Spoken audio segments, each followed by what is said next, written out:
Hanratty'S Huddle with your host, Terry Hanratty.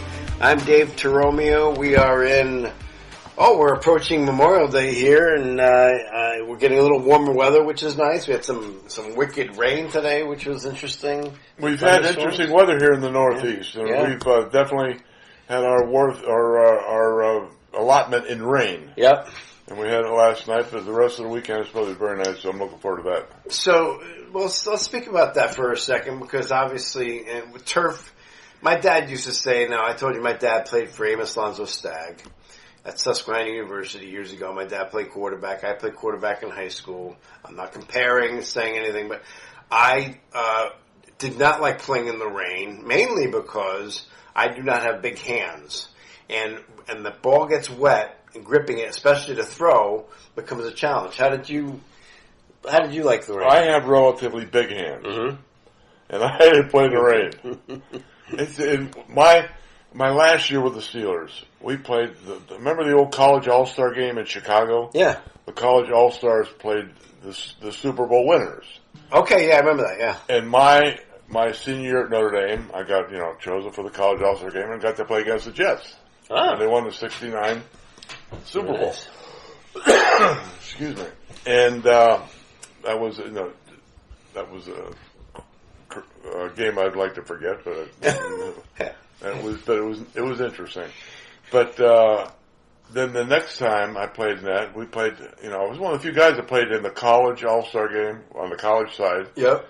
And on the pro All-Star, I was on the pro winning Super Bowl. Okay. So in our first Super Bowl, that was the last college All-Star game ever. Okay. Is when we won our Super Bowl IX.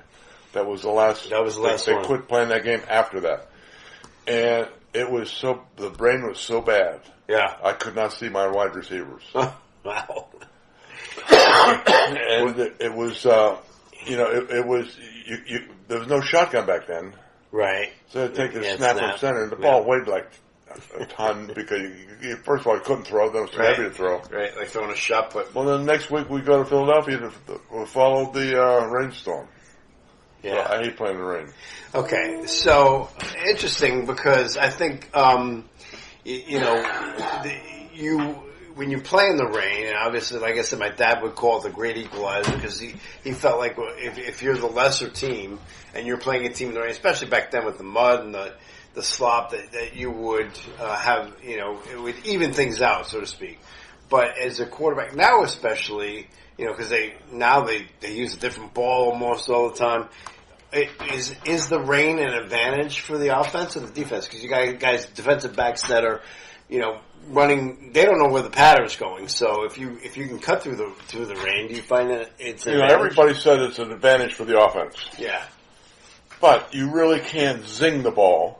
Yep. You more have to push it when it's really bad weather. Yeah.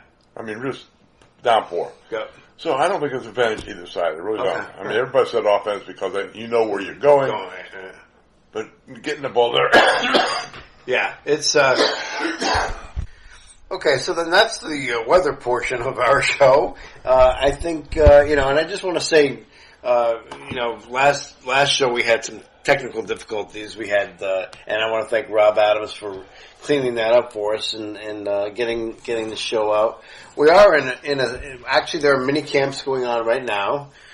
Which means absolutely nothing. I mean, I read yesterday where Aaron Rodgers is 13 for 15 and 3 touchdowns. I hope so. Yeah, right.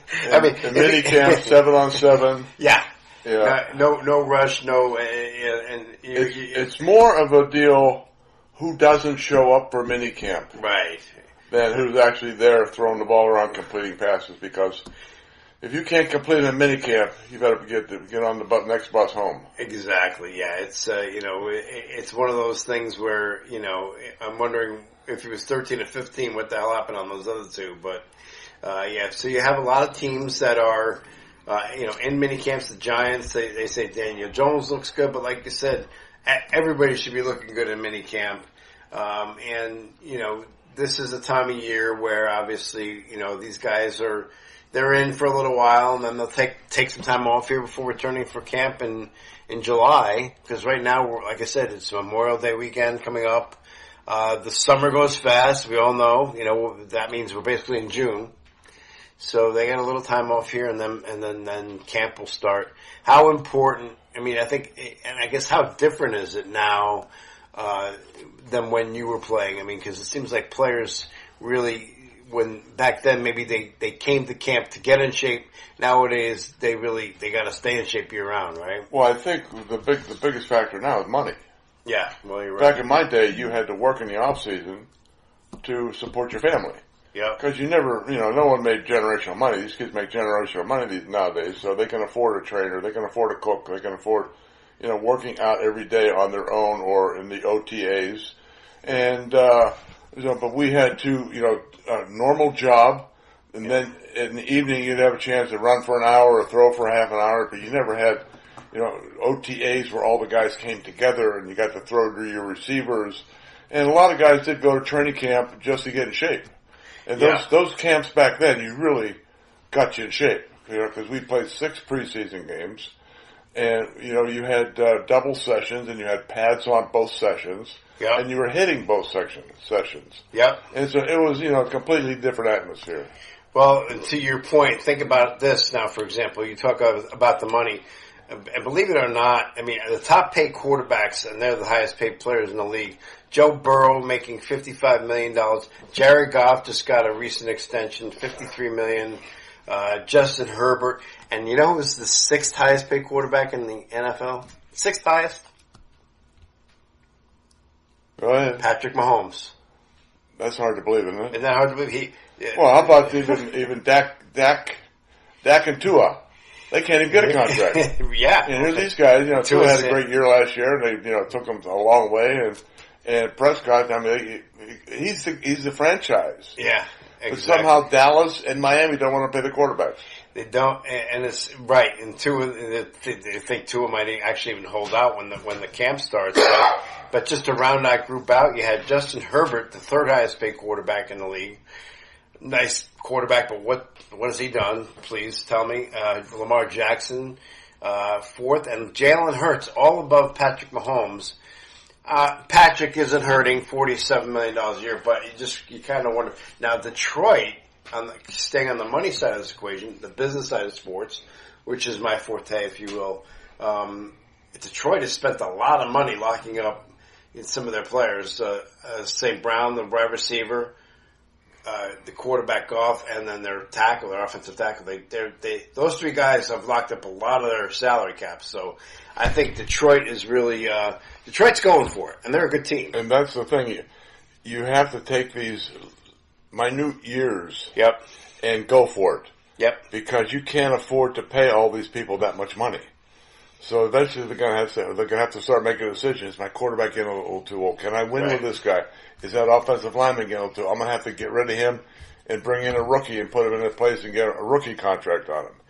That's why we keep talking about the San Francisco situation. Yes. With their quarterback, he's the last. It's a big advantage. Irrelevant. Big advantage. And they still don't have to pay him yet. Right. So they can, spread it around and pay all the other players. They have 5 years really to play with, and now they can renegotiate. Of course, his agent could say, "When are you going to pay my guy, Brock Purdy?" But at the end of the day, you're talking about, you can now invest in other position players and wait to pay that guy. But we never really talk about Goff much. What are your thoughts about him as a quarterback? I think I liked him in college.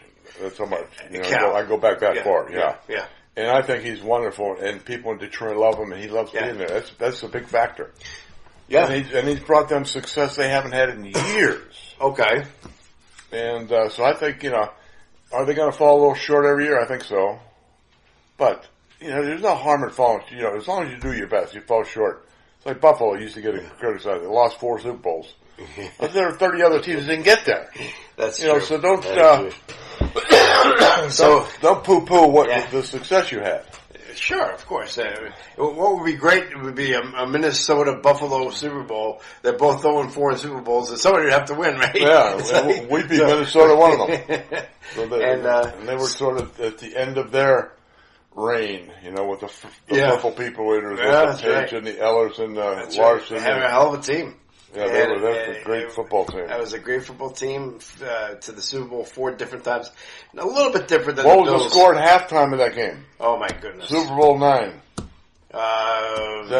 Pittsburgh, Minnesota. I think we may have done this once before.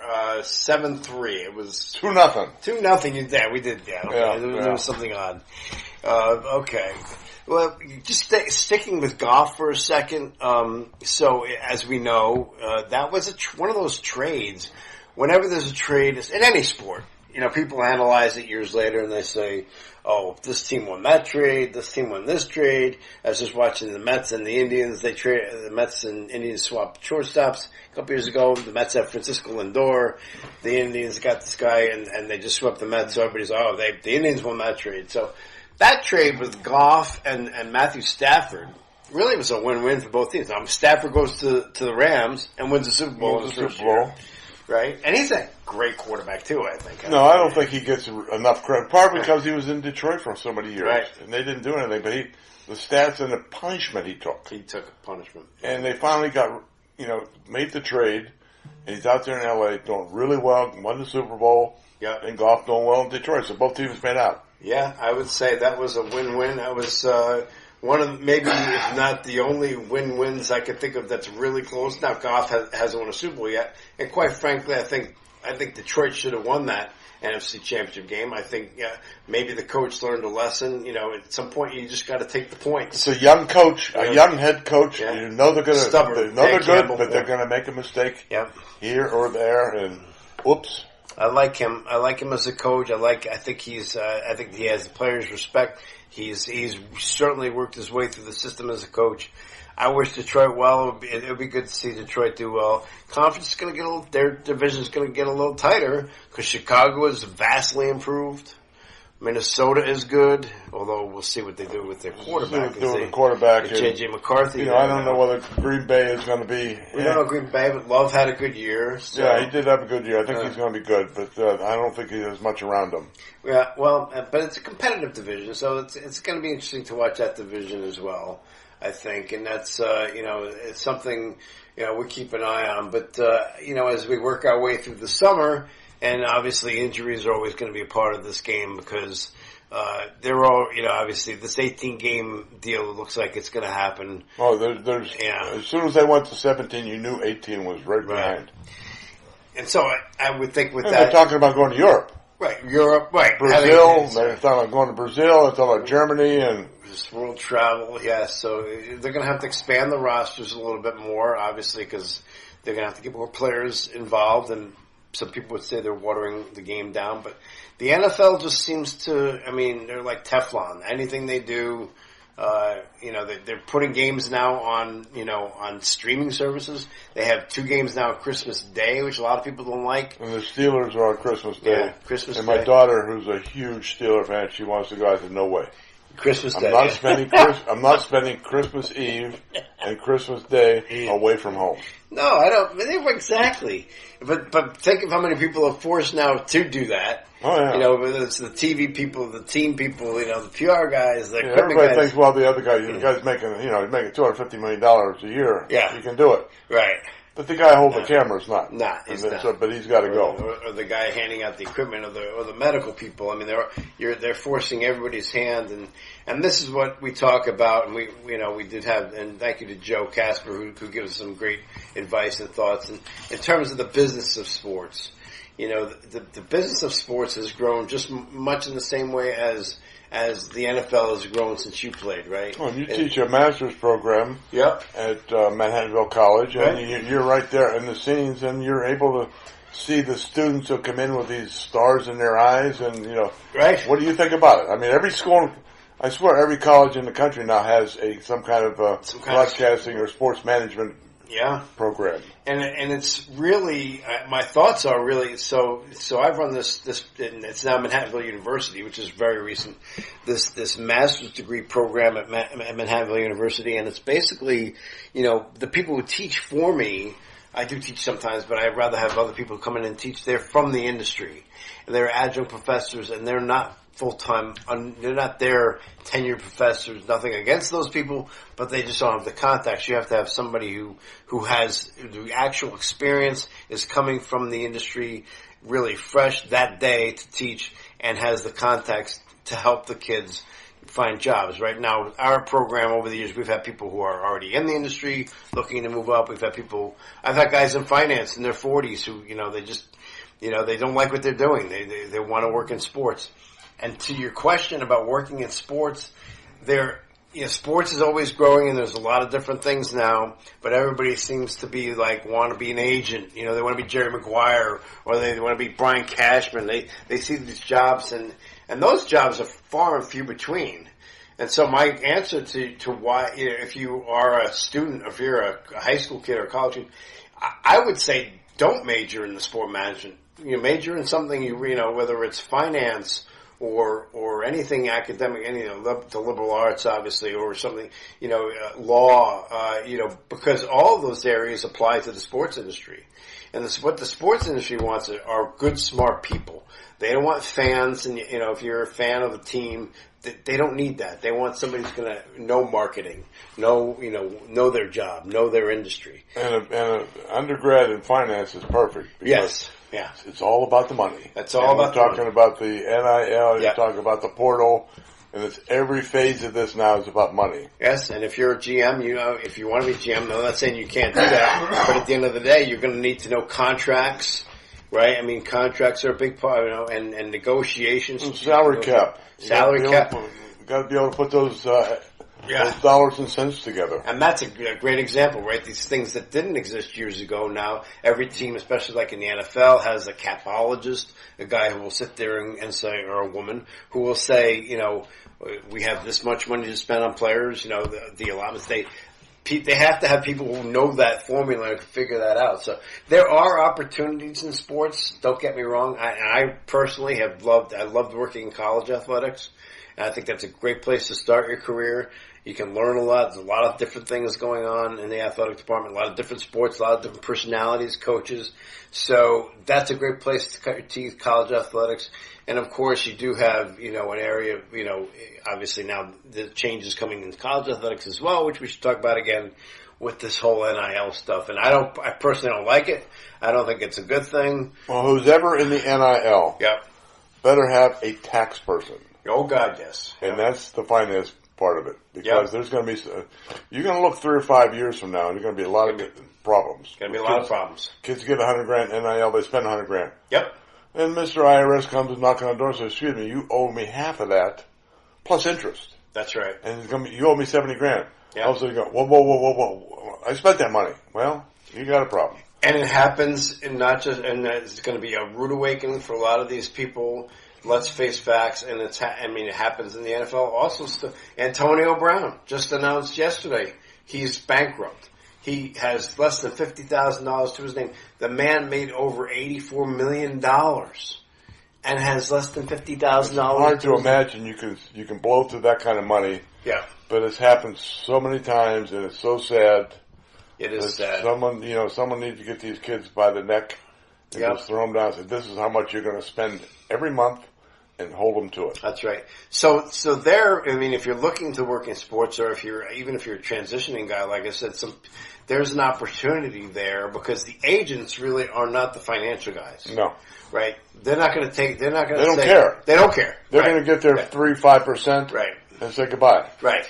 On to the next guy. You got hurt. You're retiring. They're on to the next young guy coming out of college. They don't have time to sit there and coddle you or worry about your bank account. If you're a top player and all of a sudden you have a good year, that agent's going to be right with you. That's right. You have that bad year, you get released here, and you're looking for another team, and that guy's going to say, I don't have, lose my money.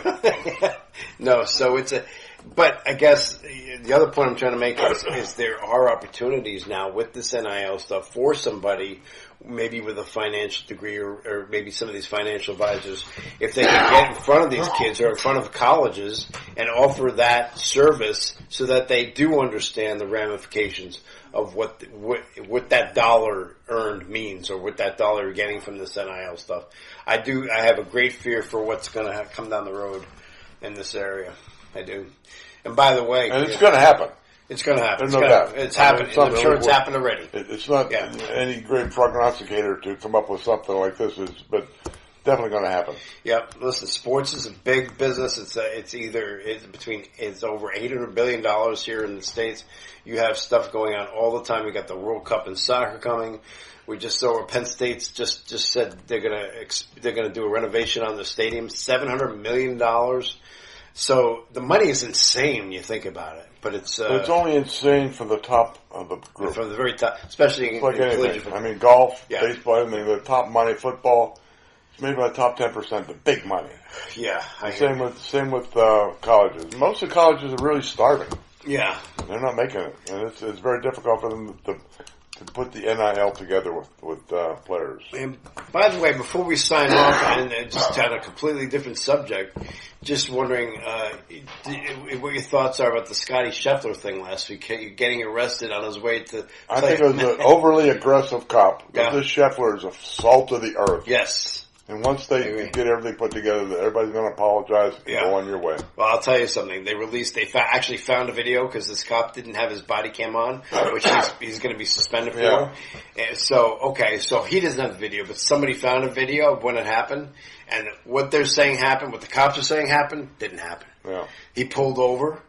I mean, he stopped. He didn't drag anybody. It's just insane. It just makes you wonder. People complain. I mean, I support the police 100%. 100%. And God bless them. And my uncle was a cop. My cousin was a cop.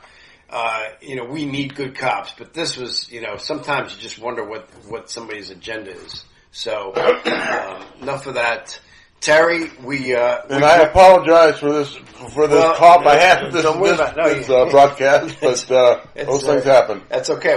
Maybe there's somebody who wants to sponsor the show who's got some cough medicine or something. Let us know. So, but no, we're going to sign off. We put the show together, and this is Hanratty'S Huddle, and thank you for joining us. We'll see you next time.